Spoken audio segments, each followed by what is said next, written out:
Suamiku pewaris utama. Bab 191. Masalah sensitif. Sebelum aku pergi, akan aku sampaikan berita besar.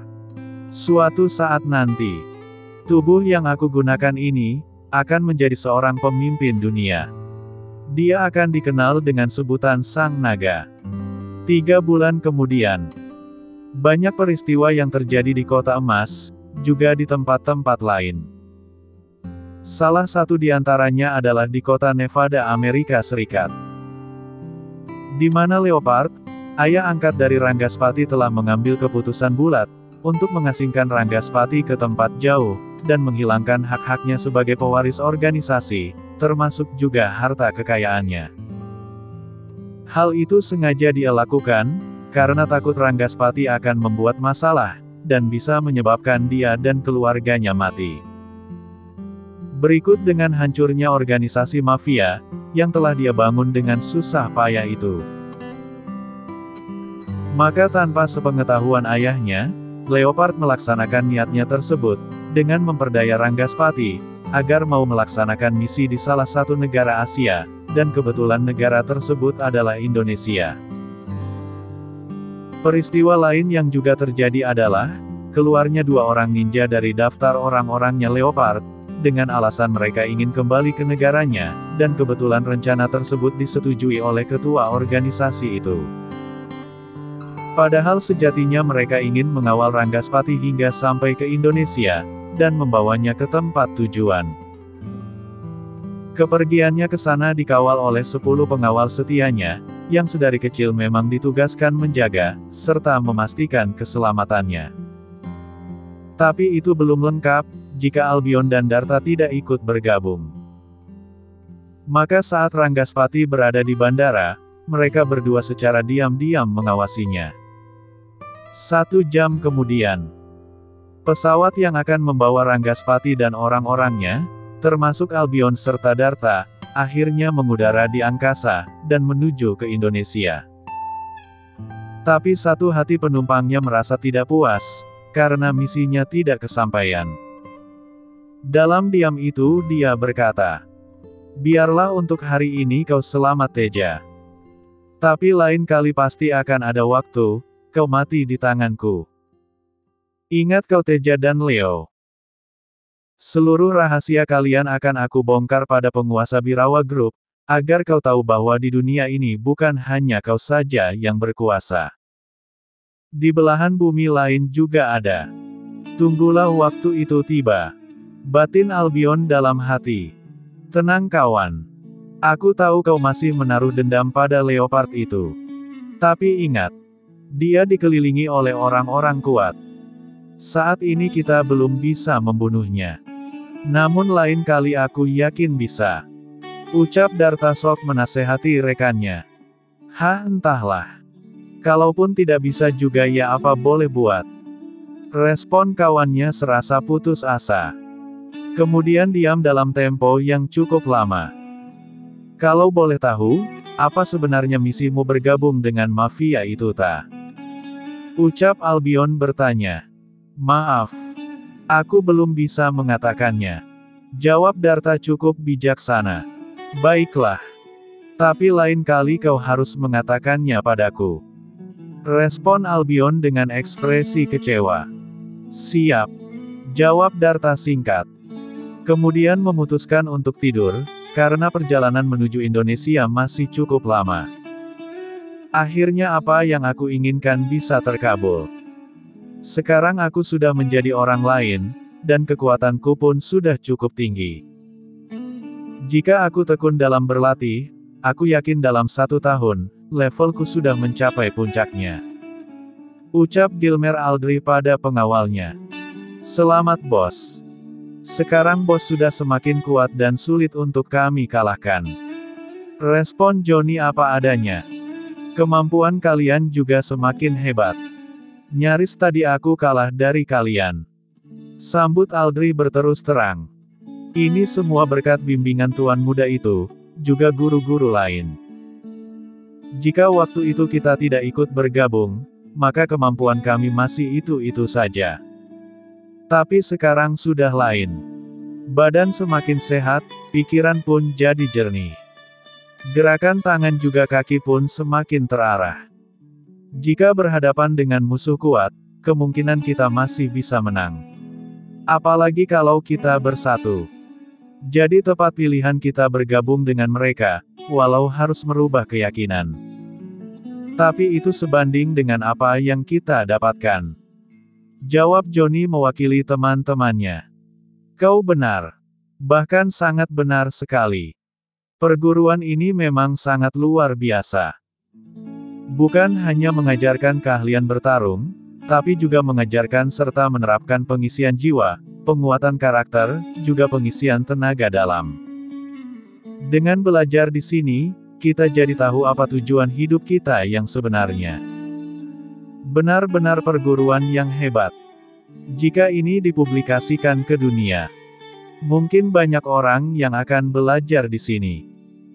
Jawab Aldrich mendukung pendapat anak buahnya itu. Tidak perlu. Kuantitas belum menjamin suatu sekolah atau perguruan akan menjadi hebat. Yang kami perlukan adalah kualitas. Ucap Dragon yang tiba-tiba muncul di depan mereka itu. Guru. Respon Aldrich dan anak buahnya terkejut. Lalu membungkuk hormat ke arah Dragon. Berdirilah dengan benar. Jangan bersikap seperti itu. Ucap Dragon cukup bijaksana sekali. Tidak guru. Izinkan kami untuk tetap melakukannya. Jawab Aldrich tetap ngotot. Ah terserah kalian sajalah.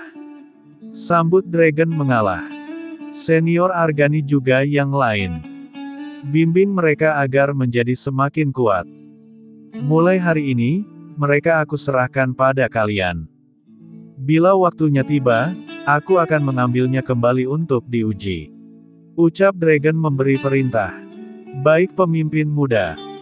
Jawab Argani tegas mewakili 4 temannya. Paman Leon dan juga Kak Jenny. Ayo kita pergi ke suatu tempat, dan temui seseorang. Ucap Dragon penuh mengandung tanda tanya. Dia. Jangan berlatih terus. Ayo ke sini dan makan. Ucap Ivory di sela-sela melayani makan suaminya itu. Biarkan saja dia ma. Anak kita itu tak mau kalah dengan kakaknya. Setiap hari memang kerjanya seperti itu. Berlatih dan terus berlatih. Ucap Hendy menasehati. Biar macam mana. Sekuat apapun orang, juga butuh makan pak. Kalau dia berlatih terus, lama-lama bisa sakit. Bantah Ivory tidak terima. Baiklah kalau begitu. Respon Hendy mengalah. Kemudian memanggil dia untuk ikut bergabung dengannya. Dia masih ingin berlatih pak. Kalau dia malas-malasan, nanti dia akan semakin tertinggal dari kakak Dako. Ucap dia. Isma mencoba protes. Boleh saja kau berlatih, tapi kau juga butuh makan. Kalau berlatih terus, kapan ada waktu untuk papa dan mama? Jawab Hendy memberi pengertian. Maafkan dia pak. Tapi setelah ini dia mau berlatih lagi. Boleh. Respon dia. Isma Prameswari seperti menyesal, tapi terkesan sedang melakukan penawaran. Untuk hari ini sudah cukup. Besok kita sambung lagi ya. Jawab Ivory pula. Sudah 1 minggu kakak Dako tidak pulang. Apa dia tidak rindu pada dia ya? Ucap Isma Prameswari sedih. Kemudian memandang ke suatu tempat, dan seperti sedang dilanda rindu. Siapa bilang kakak tidak rindu adikku sayang? Nih kakak sudah datang khusus untukmu. Ucap seseorang yang tiba-tiba muncul di depan mereka. Saat itu keluarganya sedang berada di gazebo samping villa, yang menghadap ke laut. Dia memanfaatkannya untuk berlatih. Oleh karena itu Ivory sedikit marah dan menyuruhnya untuk menghentikannya. Sementara belasan pengawalnya duduk tak jauh dari gazebo itu, dan selalu bersikap waspada, sebuah prinsip dari tugas pengawalan pada tuannya. Kakak. Pekik dia senang. Kemudian berlari ke arah Dragon dan langsung memeluknya. Ih sudah besar masih ingin digendong. Berat tahu. Respon Dragon pura-pura marah. Biarin. Siapa suruh tinggalkan dia terus? Kan jadinya rindu. Jawab dia tak mau tahu. Sambil mencubit punggung Dragon. Au sakit tahu. Pekik Dragon pura-pura kesakitan. Biarin. Respon dia terlihat lucu, dan pura-pura cemberut, karena kesal ditinggal terus oleh Dragon. Tingkah dia dan Dragon yang seperti itu, membuat Handy dan Ivory tertawa. Tapi para pengawalnya, hanya berani tersenyum saja, termasuk Leon juga Jennifer. Mereka tahu bahwa Dragon sangat menyayangi adiknya itu, dan tidak akan membiarkan dia kenapa-kenapa. Dalam canda tawa antar mereka berdua, datang Tuan Birawa, dan langsung bergabung dengan cucu-cucunya tersebut. Dia yang terkenal dekat dengan kakek buyutnya itu, langsung meluruh ke arah Tuan Birawa, dan mengadukan perbuatan Dragon padanya. Tentu saja dia menanggapi sekedarnya saja, hingga membuat dia ngambek, dan berlari ke arah ibunya, untuk meminta pembelaan. Tapi dengan bijaksana Ivory memberi nasihat, agar sebagai manusia dan calon pendamping orang hebat, harus bisa mengendalikan emosi, dan jangan bersikap terlalu manja. Mendapat masukan seperti itu, dia menjadi tersadar dan langsung berubah sikapnya. Tapi masih manja pada Dragon. Itu baru adik kakak. Baik, tegas, kuat, cantik lagi. Ucap Dragon memuji. Sambil mencubit pipi adiknya pertanda gemas. Tak lama kemudian dia membatin dalam hati. Tunggu dulu. Ilmumu sudah semakin tinggi. Jangan-jangan kau curang Prameswari. Ujarnya melalui aura kesadaran. Tidak yang mulia pangeran. Aku hanya membimbingnya saja, dan membuka aliran darah juga yang lain, agar lancar dalam menerima ilmuku. Jawab Prameswari melalui aura kesadarannya juga. Ya, aku percaya padamu. Cuma pesanku. Jangan kau pengaruhi dia dengan sikap mau menang sendirimu itu. Aku tidak mau dia berbuat demikian. Apa kau mengerti Wari? Tanya Handy ingin penegasan. Saya mengerti pangeran. Jawab Sukma Prameswari tulus. Bagus. Kau boleh melanjutkan pelatihan. Respon Dragon tegas. Waktu pun cepat berlalu, dan kini hari sudah menjelang malam. Di belahan bumi lain, Tejamaya yang waktu kesal itu meninggalkan anak serta cucunya tersebut. Saat ini tengah berada di suatu tempat, dan sedang berlatih suatu ilmu baru, yang dia dapatkan dari Tohpati, tanpa sepengetahuan Leopard serta cucunya. Dengan mengambil sikap lotus, dia terus memompa nadi dalamnya, untuk menerobos ke level paling tinggi. Dan ternyata dia berhasil. Hahaha. Akhirnya aku menjadi orang sakti. Dan tidak akan takut lagi dengan anak ingusan itu. Ucap Tejamaya di sela-sela tawa kerasnya tersebut. Jangan berbangga dulu orang tua. Jika kau gunakan ilmu itu untuk melawanku, maka belajar lagi lah sampai 1000 tahun. Niscaya kau tidak akan mampu juga mengalahkanku. Berhati-hatilah. Hatimu penuh dengan dendam. Dan dalam tubuhmu ada formasi darah, yang akan membatasi gerak-gerikmu. Jika kau nekat juga, jangan salahkan aku jika kau akan mati terbunuh, oleh kejahatanmu sendiri. Ucap Dragon melalui transmisi suara dan langsung dikirimkan pada Tejamaya. Dragon yang berada di Golden City, segera mengetahui apa yang sedang dan telah dilakukan oleh Tejamaya. Kemudian segera mengirimkan transmisi suara, untuk mengingatkan orang tua itu, agar tidak berbuat kejahatan lagi. Tapi Tejamaya bukannya takut. Malah terlihat seperti menantang peringatan musuhnya itu. Sialan. Ternyata ilmuku tidak ada apa-apanya bila berhadapan dengan anak itu. Jika begini terus kapan aku bisa membalas dendam? Batinnya dalam hati. Kemudian keluar dari ruangan tersebut, dan berniat kembali ke istananya. Sementara itu, di sebuah daerah yang bernama Kota S. Tak begitu jauh letaknya dari Kota B. Rombongan Ranggaspati sudah mendarat, 1 hari sebelumnya di Kota J. Menginap 1 malam di sana, dan melanjutkan perjalanannya. Keesokan harinya baru menuju Kota S.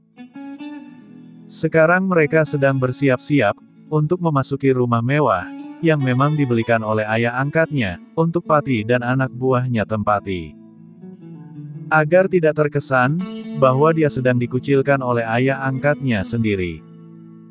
1 jam kemudian, 10 pengawal yang dengan setia menemaninya, kini telah selesai membereskan apa saja yang mereka bawa.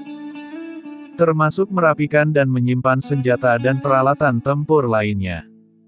Tapi senjata-senjata itu, bukan dibawa dari Amerika. Namun memang sudah ada di rumah mewah itu, yang disiapkan oleh satu tim misterius, yang sengaja dikirim untuk itu. Sekaligus untuk mengawasi gerak-gerik Ranggaspati. Albion juga Darta, yang sudah dikenal oleh Ranggaspati, juga membantu pekerjaan mereka. Dan ternyata mereka diterima menjadi bagian dari tim pengawalan Ranggaspati. Dan itu sangat menggembirakan buat mereka berdua. Bison, kau sekarang sudah tumbuh besar. Kakek berharap kau akan menjadi orang kuat suatu hari nanti. Ingatlah satu hal. Balaskan dendam dan sakit hati ibumu pada seseorang yang dulu telah menyebabkan ibumu mati. Ucap pria 60-an tahun, pada seorang anak berumur sekitar 7 atau 8 tahun. Siapa orang itu kakek? Tanya Bison penasaran. Kau lihatlah gambar itu. Dialah orangnya. Jawab pria tersebut mempengaruhi pola pikir cucu angkatnya tersebut. Waktu pun berlalu dengan begitu cepatnya. Kini Dragon sudah genap berusia 16 tahun, dan dia Isma Prameswari, sudah hampir mendekati 5 tahun 1 bulan. Penampilan mereka sudah jauh berbeda dari yang dulu. Dragon sudah semakin dewasa, dan tidak bisa lagi dikatakan anak-anak, tapi remaja menjelang dewasa. Sementara Prameswari, atau yang sering dipanggil dia itu, penampilannya juga sudah berubah jauh. Tidak lagi cengeng dan suka merajuk. Tapi manja pada kakaknya tetap. Namun sudah semakin kuat. Sedangkan kedua orang tuanya, kini sudah semakin menua. Handy, sudah melewati kepala 4. Atau tepatnya 42 tahun 6 bulan. Tapi Ivory masih di bawah kepala 4, atau persisnya 39 tahun 4 bulan. Sementara Tuan Birawa pun juga demikian. Tahun ini dia genap berusia 89 tahun. Suatu usia yang cukup tinggi, bagi manula sepertinya. Tapi kondisi tubuhnya masih cukup prima. Tidak ada tanda-tanda pikun atau lupa ingatan. Dia masih saja rajin berolahraga, walau dilakukannya di dalam istana.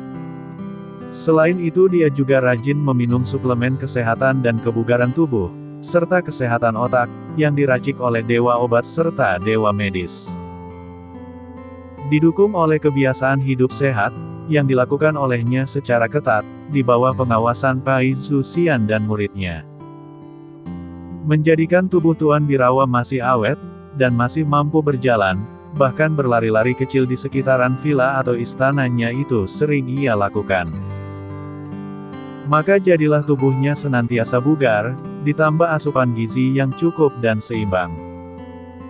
Menjadikan dia mendapat julukan kakek sakti dari cucu-cucunya itu. Sementara itu di tempat lain, James, Burgon, Erisa dan Robin, serta puluhan anak buahnya, kini masih berada di Amerika Serikat, untuk mengawal penyelesaian proyek berskala besar di sana. James yang dipercaya memegang kendali perusahaan kontraktor milik Gilmer, yang sekarang sudah menjadi milik Birawa Group, sampai sekarang masih menjabat sebagai direktur utamanya. Dan semua yang telah direncanakan oleh Gilmer sebelumnya, boleh dikatakan telah selesai dikerjakan sekitar 76%, dan itu sangat menggembirakan hati semua karyawan. Di bawah kepemimpinan James, perusahaan kontraktor itu semakin berjaya, dan kerap memenangkan tender-tender besar milik pemerintah maupun swasta. Proyek jalan layang dan terowongan jalan tol belum juga rampung, sudah harus mengerjakan proyek besar lainnya. Tapi berkat dukungan dana yang melimpah, serta lengkapnya peralatan berat, semua pekerjaan itu menjadi mudah, dan berjalan lancar. Rata-rata sudah dikerjakan antara 49–78%. Jumlah karyawannya juga bertambah. Gaji semakin tinggi, dan jaminan hidup serta fasilitasnya terpenuhi. Pokoknya di bawah naungan Birawa Group. Perusahaan AHC, atau Aldri Huge Construction, semakin melejit pamornya, dan sering memenangkan tender-tender besar. Bahkan dari luar Amerika juga ada. Berita tersebut, tentu saja membuat pemilik AHC sebelumnya menjadi sangat senang. Dia sangat berterima kasih pada Hendy, karena sudah membantu kesulitan keuangan, dan mengambil alih untuk sementara perusahaannya. Hari ini, Silmer Aldri beserta 4 orang anak buahnya, yang sama-sama belajar ilmu kanuragan juga metafisika di perguruan Wahyu Takwa, terlihat sedang berbincang serius setelah sehabis latihan. Saat itu yang mendapat giliran berbicara adalah Aldri sendiri. Sudah 1 tahun kita belajar ilmu metafisika di sini dan kemampuan kita pun sudah semakin tinggi. Tapi belum juga mendapatkan pengajaran langsung dari tuan muda itu. Mau sampai kapan ya? Ucap Aldri lirih pada anak buahnya. Hati-hati bos. Walau kita ucapkan dalam hati, tuan muda atau guru kita itu tahu dan bisa mendengarnya. Respon Johnny cepat, dan mengingatkan akan resikonya. Aku lupa. Jawab Aldri dengan ekspresi menyesal. Wus. Ark. Tubuh Aldri juga 4 orang anak buahnya, tiba-tiba ditarik masuk ke sebuah lingkaran, dan segera menghilang di dalamnya. Tak lama kemudian muncul di suatu tempat, yang cukup asing buat mereka, dan bruk. Tanpa basi-basi lagi, mereka dilemparkan ke dalam sebuah ruangan yang cukup luas. Mengandung aura alam dan kehidupan yang sangat kuat, dan segera diperintahkan untuk duduk bersila, oleh sebuah suara tanpa ada orangnya. Duduklah dengan tenang. Dan serap aura di dalam ruangan ini semampu yang kalian bisa. Setelah melewati rintangan cukup berat, maka kalian sudah boleh berguru padaku. Tapi ingat, jika kalian gagal, maka semua ilmu yang telah didapatkan, akan aku tarik kembali. Oleh karena itu, berusaha dan bersungguh-sungguhlah dalam mendapatkan perhatianku. Ucap suara tanpa wujud itu menjelaskan. Tapi mereka berlima tahu, siapa yang telah berbicara kepada mereka barusan. Maka serempak mereka menjawab. Baik guru. Kami akan bersungguh-sungguh dalam berusaha. Jawab mereka serempak. Kemudian dengan serius mengerjakan apa yang telah diperintahkan oleh majikannya. Sementara itu di tempat lain, atau tepatnya di suatu daerah bernama Kota Es, Jalan Setiabudi, perumahan elit kota tersebut, yang berkelas mansion. Terlihat seorang anak muda cukup gagah, sedang memberi instruksi pada anak buahnya, termasuk pada Albion juga Darta. Pada saat itu dia sedang berkata, sudah 7 bulan kita berada di negara ini. Tapi belum juga mendapat kejelasan apa sebenarnya misi kita di sini. Kita hanya diberitahu, bahwa akan ada seseorang yang datang, untuk membahas permasalahan tersebut. Tapi sampai saat ini belum juga ada kabarnya. Ujarnya dengan ekspresi marah. Tuan muda, bolehkan paman berbicara secara pribadi denganmu? Tanya Albion ingin persetujuan. Apa yang ingin paman katakan padaku, katakan saja di sini.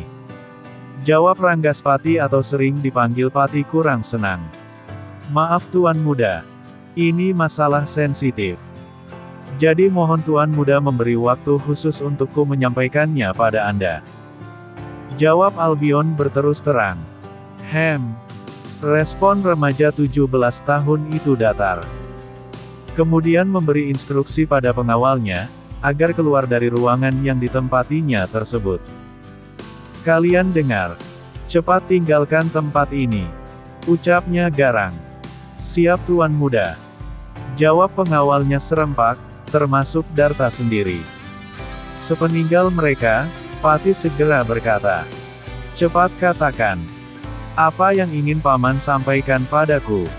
Ujarnya galak. Maaf sebelumnya Patih. Apakah kau tahu siapa dirimu yang sebenarnya? Tanya Albion dengan ekspresi serius. Jangan kurang ajar kau. Apakah sudah hilang rasa hormatmu padaku? Respon Ranggaspati marah. Justru karena hormatlah paman harus mengatakan masalah ini padamu. Jawab Albion tidak kalah garang. Kau. Reaksi Ranggaspati kesal, sambil menahan emosi. Kenapa? Marah. Sambut Albion cukup berani. Dengar baik-baik. Orang yang bernama Leopard itu bukan orang tua kandungmu. Dan Tejamaya bukan kakek kandungmu juga. Mereka hanya orang tua angkatmu, walau masih ada pertalian darah. Tapi yang sebenarnya keluargamu adalah aku. Aku paman kandungmu. Karena ibumu adalah adik satu darah denganku. Jawab Albion berapi-api. Dari mana kau tahu cerita itu? Apakah kau sengaja mengarang cerita, agar aku menghormatimu? Ingat. Jangan coba-coba membohongiku. Reaksi Ranggaspati kurang senang. Kemudian mengeluarkan aura intimidasi ke arah Albion. Tapi Albion malah tenang-tenang saja. Karena dia juga seorang master metafisika, sekaligus seorang ninja yang cukup mumpuni.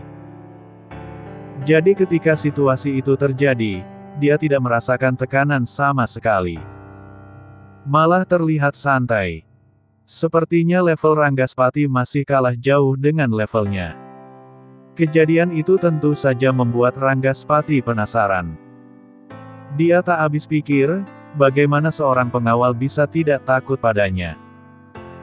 Benar-benar di luar nalar, dan tidak boleh terjadi. Katakan, siapa kau sebenarnya, dan apa tujuanmu bergabung denganku? Ujarnya. Ketahuilah Patih. Aku ini paman kandungmu, kakak dari ibumu. Ayah kandungmu adalah laki-laki brengsek si Aminata itu. Dia yang telah membuatmu lahir ke dunia. Jawab Albion apa adanya. Kemudian menceritakan kejadian sebenarnya, dari awal sampai akhir, termasuk alasan dia bergabung dengan mafia besar itu, dan apa tujuan Leopard memberikan misi padanya. Albion juga menceritakan, bahwa sebenarnya mereka selalu diawasi, oleh orang suruhan ayah angkatnya, dan mereka juga tinggal di komplek mansion mewah itu, agar mudah mengatasi gerak-gerik Ranggaspati. Mendengar berita tersebut, tentu saja membuat Ranggaspati menjadi marah sekali, dan ingin segera menghabisi Leopard juga Tejamaya. Tapi sayangnya, jarak mereka terlalu jauh. Jika ingin mengirim aura kematian, tentu saja dia tidak mampu. Jadi mau tidak mau, dia terpaksa memendam rasa sakit hati dan dendam pada orang yang telah membesarkannya itu. Hia. Brak. Bam. Cuma itu yang bisa dia lakukan, dengan melampiaskan kekesalannya pada sebuah meja hingga hancur. Tak lama kemudian dia pun berkata, tunggu pembalasanku Tejamaya dan juga kau Leopard. Karena kau sudah membuangku, maka kau tidak kuanggap lagi sebagai orang tua, tapi musuhku. Teriaknya sekeras-kerasnya. Bom! Kalimat Ranggaspati yang terakhir, seperti disetujui oleh alam, dengan mengirimkan jawabannya melalui petir yang menyambar sebuah pohon, yang tak jauh dari kediaman Tejamaya dan Leopard berada. Kejadian itu tentu saja mengejutkan mereka berdua, dan membuka rahasia sebenarnya atas tindakan Leopard itu pada Ranggaspati. Tejamaya tentu saja sangat marah, dan hampir membunuh anaknya. Namun dihentikan oleh anak buahnya yang lain, jadilah peristiwa itu berlalu begitu saja, serta hilang ditelan bumi. Di belahan dunia lain lagi, terlihat seorang gadis cantik berkulit putih dan berhidung mancung, sedang memainkan senjatanya berupa pedang tipis, yang dilapisi dengan logam mulia di gagangnya. Gerakannya sangat lincah sekali, dan seperti tidak ada celanya. Kemanapun dia bergerak, benda-benda yang ditebasnya patah atau putus, dan hancur, saking tajamnya pedang yang dimainkannya itu. Gadis tersebut adalah Clara, anak dari Tommy dengan Adeline, anak sambung dari Benjamin Paris Francis itu.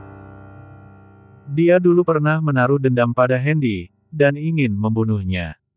Tapi sejak disadarkan oleh Dragon, Clara menjadi gadis baik dan rajin belajar, terutama belajar memainkan senjata tajam. Selain itu dia juga jago menembak, akibat dia sering berlatih di peternakan milik ayah sambungnya itu. Kini usianya sudah menembus angka 14, tubuhnya sangat proporsional sekali. Sudah cantik pintar lagi. Cita-citanya adalah untuk mengalahkan Dragon, orang yang pernah mengalahkannya dulu. Dan itu sangat membekas sekali di hati Clara. Tunggulah aku kakak tampan. Aku akan mengalahkanmu. Tapi jika kali ini aku kalah lagi, maka kau harus mengambilku sebagai pasanganmu. Ucapnya sambil tersenyum senang. Kemudian pergi dari tempat latihan, dan masuk ke dalam rumahnya. Ayah, sudah lama pemuda tampan itu tidak datang ke kerajaan kita. Apakah dia sudah melupakan janjinya padaku? Tanya seorang gadis berkulit putih, berparas sangat cantik dan menawan sekali. Ayah juga tidak tahu nak. Mungkin dia sedang sibuk di negaranya. Tapi jika kau penasaran, kau boleh bertanya pada orang-orangnya di hotel mewah yang sudah dibelinya itu. Jawab ayahnya enteng sekali. Aku malu ya. Jawab Anong acara cepat dan malu-malu. Ternyata putri cantik itu adalah putri mahkota kerajaan Thailand, yang mempunyai ayah bernama Mongkut Kittirong, dan ibu bernama Bon Sri Kanika. Sejak awal bertemu, dia sudah menyukai Dragon, dan bertekad akan menjadikannya suami saat dewasa nanti. Tapi sudah lama kiranya, orang yang sangat disukainya itu tidak datang. Mungkin sudah sekitar 4 atau 5 tahun. Tentu saja wajahnya sekarang bertambah tampan. Batin acara dalam hati. Namun karena rasa malu yang teramat besar, Anong acara berinisiatif untuk pergi meninggalkan keluarganya, dan masuk ke dalam kamarnya. Lihatlah anakmu itu Kanika. Sepertinya dia sedang jatuh cinta. Ucap Raja Thailand itu berseloroh. Kemudian mengajak istrinya untuk pergi. Apakah dia orangnya kek? Tanya seorang remaja berambut cepak ingin tahu. Benar cucuku. Dialah orang yang telah membunuh ayahmu. Jawab Stephen Gordon pada cucunya. Apakah Papa Gordon memang kalah dalam pertarungan itu, atau musuhnya yang terlalu kuat? Tanya Robert Gordon merasa penasaran. Menurut pengawalnya, orang itu memang kuat, hingga pengawal Charlie juga yang lain berhasil dihabisi. Selain itu dia juga ahli tenaga dalam dan ilmu meramal. Jack Napoleon saja bisa kalah darinya. Jawab Stephen Gordon apa adanya. Tapi membuat Robert Gordon menjadi marah. Tunggu pembalasanku. Aku akan meremukkan tulangmu dengan tinjuku ini Hendy. Ucapnya dengan ekspresi marah. Bagus.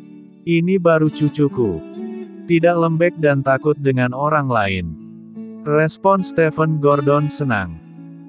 Teruslah tumbuh dewasa, dan asah kemampuan tinju bayanganmu itu, untuk menghancurkan musuh yang telah membunuh ayahmu.